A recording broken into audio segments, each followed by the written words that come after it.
یہاں پر چند جملے اور عرض کر دوں. موضوع کا تذکرہ کیا ہے ابھی صرف میں نے.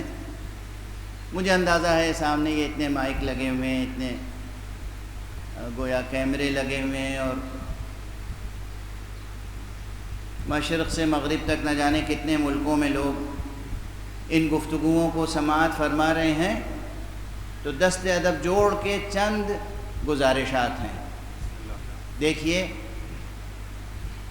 ضرور جدید ٹیکنالوجی نے بہت ترقی کی ہے،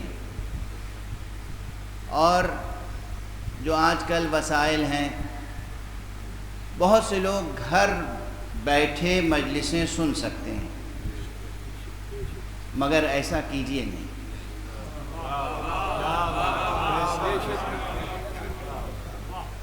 گھروں سے نکلیں، گھروں سے نکلیں. مقام مصائب نہیں ہے، مگر میں ایک جملہ کہوں گا: گھروں سے نکلیں، گھروں سے بنام حسین قدم باہر نکالیں، اور پھر اس تجربے کو محسوس کرنے کی کوشش کریں حسین کیسے مدینے سے نکلے.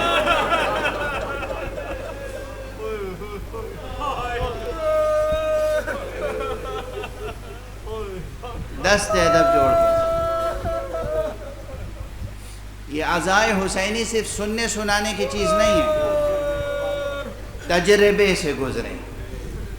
نکلیں گھروں سے، گھروں میں بیٹھیں. یہ 10 دن، یہ 10 راتیں گھر میں بیٹھ کے آپ سن سکتے ہیں. چوائس ہے آپ کے پاس. آپ بہت سے چینلز براؤز کر سکتے ہیں، بہت سے ذاکروں کو سن سکتے ہیں. جو آپ کی پسند کا ذاکر ہو آپ سنیں. یہ سب اپنی جگہ فائدے ہیں، بعد میں سن لیجئے گا. یہ 10 دن گھر سے نکلیں، فرش عزا پر آ کر بیٹھیں. پہلی بات. دوسری بات، جب گھر سے نکل رہے ہوں تو تنہا نہ نکلیے گا. خاتون خانہ کو آبادہ کیجیے. تم نہیں چلو گی حسین کی مجلس میں. بچوں کو آمادہ کریں، بیٹا چلو آقا حسین کی مجلس. سب کو اس تجربے میں شریک کریں جیسے آقا حسین پورے کنبے کو لے کے نکلے تھے اللہ کی راہ. اللہ کی راہ میں پورے کنبے کو لے کے نکلے تھے نا حسین. یہ تجربہ کیجیے، گھروں میں نہ بیٹھیے. یہ 10 دن منصوبہ بندی کے ساتھ گھروں سے نکلیں، مجلسوں میں جہاں بھی ہوں آپ. امریکہ میں ہیں، کینیڈا میں ہیں، آسٹریلیا میں ہیں، چین میں ہیں، جہاں بھی ہیں. کسی ایک جگہ مجلس ہو رہی ہوگی، کسی امام بارگاہ میں، کسی مسجد میں، کسی مومن کے گھر پر، کسی ہال میں. آپ وہاں جائیں، بنام حسین شرکت کریں. دیکھیں اس تجربے سے آپ کی روح میں کیا ترقی پیدا ہوتی ہے، اور آپ کے بچوں کی کیسی تربیت ہوتی ہے.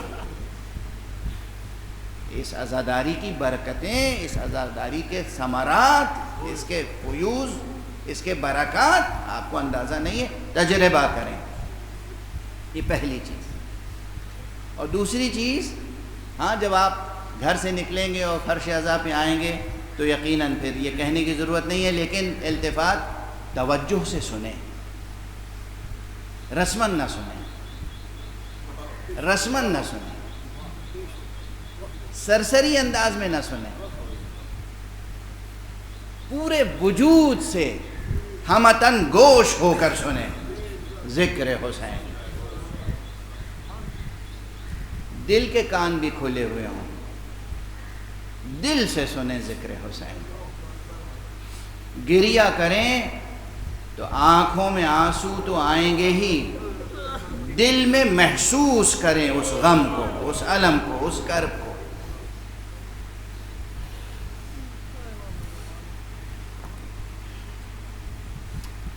ایک انداز میں جملے زبان پر آ رہے ہیں تو کہتا چلا جاؤں. کیا محسوس کریں؟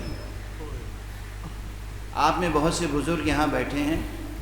آپ نے اپنے بیٹے کو، اپنے پوتے کو، اپنے نواسے کو، اپنی نواسی کو کبھی اٹھا کے سینے سے لگایا ہو؟ کیا ٹھنڈک ملتی ہے دل کو، کیا اطمینان ہوتا ہے، کیا ایک خاص لذت ہوتی ہے جو کسی لفظ میں ادا نہیں ہو سکتی۔ اور اس کے بعد اگر وہ بچہ بچھڑ جائے تو کیا کرب ہوتا ہے۔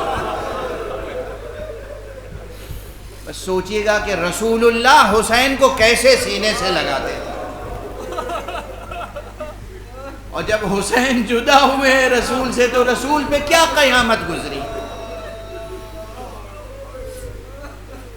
تجربہ یہ عزاداری رسمی نہیں ہے، یہ رسم نہیں ہے، یہ ریچولز نہیں ہے۔ دوسری بات، تیسری بات توجہ دلا رہا ہوں،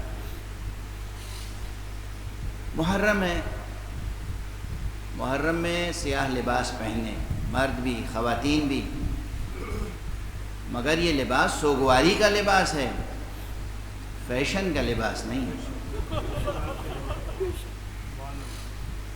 سوگواری کا لباس۔ سوگواری اس معنی کو مجسم کیجئے، آپ کا چہرہ نظر آئے سوگوار، آپ کا لباس نظر آئے سوگوار،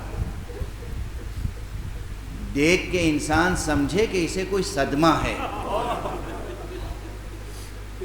پوچھے کہ کیا ہوا ہے تو بتاؤ کہ حسین کون تھے۔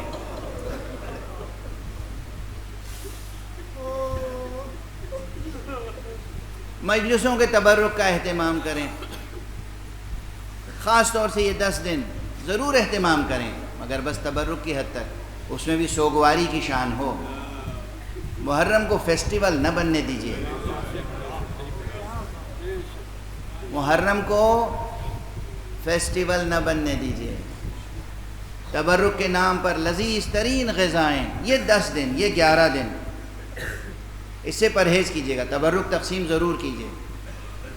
بتاؤں فقہی حکم تبرک کا، عمل ہے معصوم کا، فقہی احادیث کا مجموعہ، وسائل الشیعہ، علامہ شیخ حر عاملی، انہوں نے اپنی کتاب وسائل الشیعہ میں حضرت امام زین العابدین علیہ السلام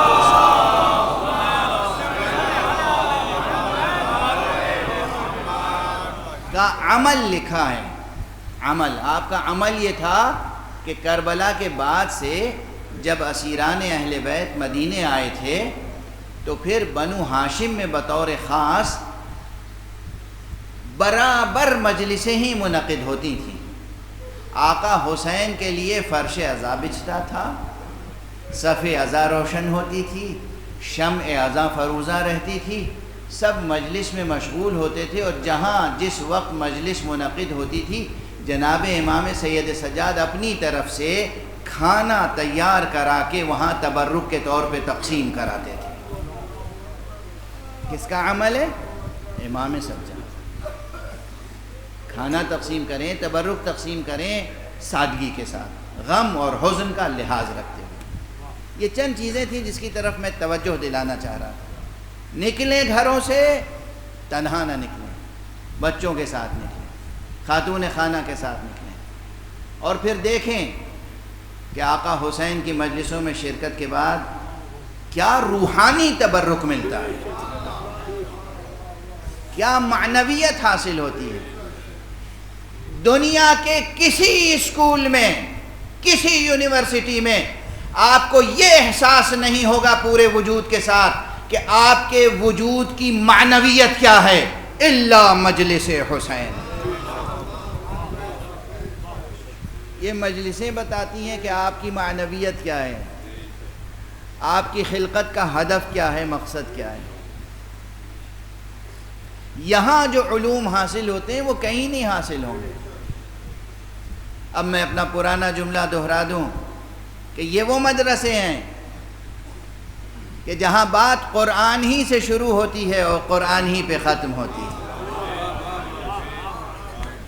یہاں بات قرآن صامت سے شروع ہوتی ہے، قرآن ناطق پہ ختم ہوتی ہے۔ اور یہ جملہ بھی ذہنوں میں محفوظ ہوگا کہ ماہ مبارک رمضان تنزیل قرآن کا مہینہ ہے، یہ ماہ محرم ہے جو تعویل قرآن کا مہینہ ہے۔ وہ شب قدر ہے جس میں تنزیل مقدر تھی، وہ روز عاشور ہے کہ جس میں تعویل منور ہوئی ہے۔ ایک صلوات پڑھ دیں محمد۔